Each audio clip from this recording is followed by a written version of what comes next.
Oke, kita lihat di sini ya untuk goal ya. Ini kemarin NFP ya, ini sempat menekan turun untuk goal ya. Untuk perkiraan hari ini bagaimana Pak Adi? Apakah ada tren kembali mengetes di 3.200 ya? Ini kan kemarin sempat hampir terjadi breaking atau justru malah mencoba untuk menembus di 3.300 ini. Kalau pandangan Pak Adi untuk minggu ini, Pak Adi. Oke, selamat pagi, Rumah Forex dan Pagi. Signal Seeker MIFX Surabaya. Jadi setelah kemarin kita mengikuti data dari NFP, hasilnya bagus ya Pak Sony ya. Iya, betul.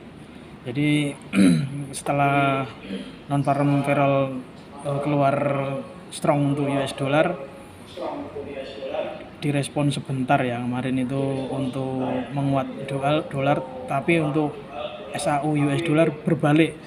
Kita tahu justru sekarang tambah naik dari tadi pagi. Jadi Ya.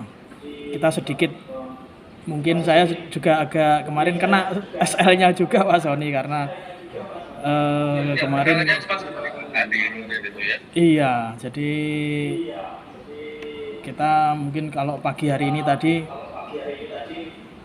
sudah ada posisi beli buy XAU Pak Sony.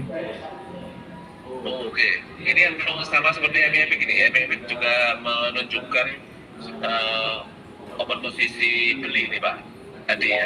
Ya, Targetnya untuk posisi saya ini kemarin ambilnya setelah data non farm payroll direspon ada pembalikan tren ya. Jadi saya ambilnya dari hari Jumat itu dapat harga 3251 dan 3246. Jadi saya average. Pagi hari ini masih floating, jadi masing-masing 9 poin dan 14 poin. Jadi bisa menutupi kerugian kemarin. Masih floating, artinya masih belum kena TPSL Pak Tony. Jadi untuk tunggu ya. TP-nya di 3302, dua pair tadi, dua posisi tadi XAU US dollar. Jadi untuk stop loss-nya 3199 Pak Tony. Oh, 31 sudah stop loss. TP-nya berapa Pak Adi? TP-nya 3302.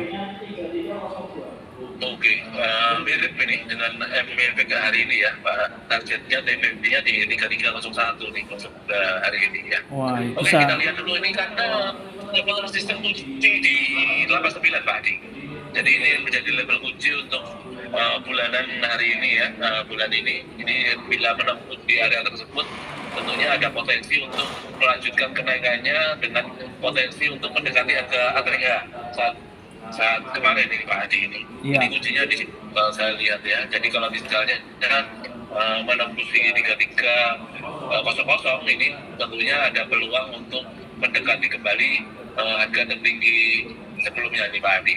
Iya. Ya, ini oke, kita lihat ya hari ini. Tapi jangan lupa untuk selalu pasang stop loss ya. Di MIFIC juga ada stop lossnya di 3222 ini ya. Kalau Pak Haji tadi berapa Pak stop lossnya Stop tadi? loss-nya 3199. Oh, lebih jauh lagi ini ya. Jadi ini ada pembatasan risiko. Jadi kuncinya di hari ini adalah di sekitar untuk bawah support 35, untuk atasnya di 90 ya. Ini jadi level kunci untuk hari ini. Apakah akan menembus di dua area tersebut yang mana ya? Ini akan menunjukkan arah pergerakan selanjutnya. Oke, Pak Adi. Kemudian untuk goal, setelah goal baru kita pindah ke Nasdaq nih. Wah, ini Nasdaq ini cukup menarik ini Pak Adi ini. Iya. Nasdaq ini ada gap tapi dia menjauhi gap tersebut ini Pak Adi. Bahkan strategi saya yang martingale ini floating cukup lumayan ini ya. Setelah saya baik susun ini ya. Iya. Nah ini tapi Jangan lupa kalau menggunakan strategi ini Pak Adi, ini harus lihat kondisi equity-nya ya Pak Adi ya. Ya, setuju, setuju. Ya, kemudian MIFX juga ada mikro ini Pak Adi. Jadi kalau pakai sistem seperti ini bisa dimanfaatkan lebih maksimal ya, karena ada pialang yang nggak membuka akun mikronya ya Pak Adi ya. Ya, betul. Jadi ini bisa dimaksimalkan ini dengan akun mikronya di MIFX ini Pak Adi. Ya. Ya, oke. Hari ini gimana Pak Adi? Nasdaqnya, apakah sudah cukup untuk kenaikannya? Ada peluang koreksi kembali turun atau mungkin masih naik lagi nih kalau Pak Adi perhatikan? Kalau saya ngelihat dari 4 jam masih coba untuk cari penumpang turun untuk naik ya Pak Sony. Jadi ya, kebetulan tadi pagi open market Asia tadi jam 6 kurang lebih jam 6.30 itu saya ada posisi sell Nasdaq di harga 20071, stop lossnya 20196 dan take profitnya 1994 1994. Saya juga sudah cukup ya Pak Adi, saya perhatikan ini ya. Tapi ya juga tetap waspadai stop loss-nya ya Pak Adi ya. Ya. Jadi kalau trading tidak pakai stop loss itu artinya sama seperti Tuhan gitu Pak Sony. Karena tahu.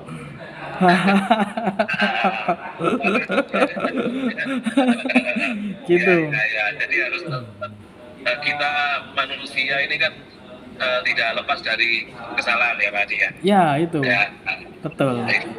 Ini juga harus diantisipasi pembatasannya sampai seberapa kita menerima, ini yang penting Pak. Iya, karena kalau kita trading tidak ada manajemen risiko itu ya sama seperti kita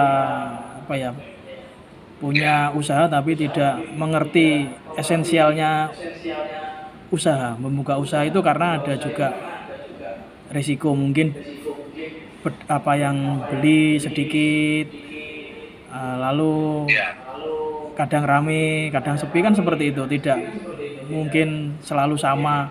Misalkan yang beli 1.000 pembeli, besoknya nggak mungkin 1.000, bahkan mungkin bisa kurang dari 1.000, bahkan lebih dari 1.000 pembeli gitu ya Pak Sony. Iya, betul Pak Adi ya. Nah, ini yang penting ini Pak Adi. Jadi kalau kita tahu resikonya itu kita bisa pertama menerima dulu dan ikhlas, iya kan?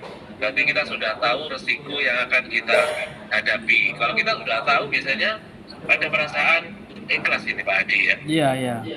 Kalau kita nggak tahu, kaget, biasanya kita nggak terima. Nah, ini yang penting ini. Penerimaan kita terhadap resiko tersebut itu kita harus siapkan ini, yaitu mulai dari ketahuan kita. Ini yang penting ya Pak Haji ya. Iya, harus dibarengi dengan pengetahuan, lalu juga literasi dan knowledge yang kerjakan saat ini. Misalkan trading ya, kita harus tahu bagaimana kondisi pasar, bagaimana respon pasar, keuntungan dan kerugian juga harus tetap diperhatikan. Oke, mantap ini. Ini Pak Hadi, ini saya sedikit spill dulu ini untuk oil ya. Jadi ini menarik, ini pagi-pagi ini dia ada gap down ini Pak Hadi. Dia turun sangat lumayan ini ya. Jadi ini bisa dimanfaatkan. Kalau Pak Hadi lihat untuk oil ini apakah masih ada turun atau mungkin dimanfaatkan ada gapnya ini Pak Hadi ya.